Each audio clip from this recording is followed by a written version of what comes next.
এমন একদিন আসবে যখন প্রত্যেকটি মানব সন্তান তার ভালো কাজকে সামনে দেখতে পাবে। যে ব্যক্তির কৃতকর্ম খারাপ থাকবে সে সেদিন কামনা করতে থাকবে যে তার মধ্যে এবং বিচারের এই দিনটির মাঝে যদি দূরস্থ একটা তফাৎ থাকত। আল্লাহ তাআলা তোমাদের তার আযাব থেকে ভয় দেখাচ্ছেন, কারণ আল্লাহ তাআলা তার বান্দাদের সাথে অত্যন্ত অনুগ্রহশীল। হে নবী, তুমি বলো, তোমরা যদি আল্লাহ তাআলাকে ভালোবাসো তাহলে আমার কথা মেনে চলো, তাহলে আল্লাহ তাআলাও তোমাদের ভালোবাসবেন এবং তিনি তোমাদের গুনাহ খাতা মাফ করে দেবেন। আল্লাহ তাআলা অত্যন্ত ক্ষমাশীল ও দয়াবান। তুমি আরো বলো, তোমরা আল্লাহ তাআলা ও তার রাসূলের কথা মেনে চলো। এ আহ্বান সত্ত্বেও তারা যদি এ থেকে মুখ ফিরিয়ে নেয়, তুমি জেনে রেখো আল্লাহ তাআলা কখনো কাফিরদের পছন্দ করেন না। অবশ্যই আল্লাহ তাআলা আদম, নূহ এবং ইব্রাহিমের বংশধর ও ইমরানের বংশধরদের পৃথিবীর অন্যান্য অধিবাসীদের উপর নেতৃত্ব করার জন্য বাছাই করে নিয়েছেন। নেতৃত্বের সমাসীন এদের সন্তানরা বংশানুক্রমে পরস্পরের বংশধর। আল্লাহ তাআলা সবার কথাবার্তা শুনতে পান এবং সব কথা তিনি জানেন।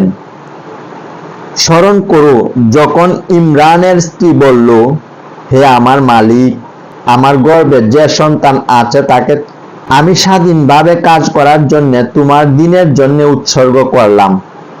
তুমি আমার পক্ষ থেকে এই সন্তানটিকে কবুল করে নাও। অবশ্যই তুমি সব কথা শুনো এবং সব বিষয় জানো।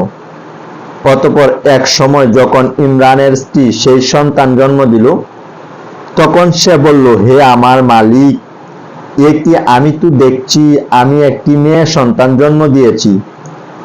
একটা মেয়ে স্বাধীনভাবে কিভাবে আমি তোমার পথে উৎসর্গ করব? আল্লাহ তাআলা তো ভালোভাবেই জানতেন ইমরানের স্ত্রী কোন ধরনের শিশু জন্ম দিয়েছে। আসলে আল্লাহর নির্দিষ্ট সে বিশেষ কাজের জন্য। ছেলে কিন্তু কখনো মেয়ের মতো হবে না। ইমরানের স্ত্রী বলল, আমি এই শিশুর নাম রাখলাম মারিয়াম।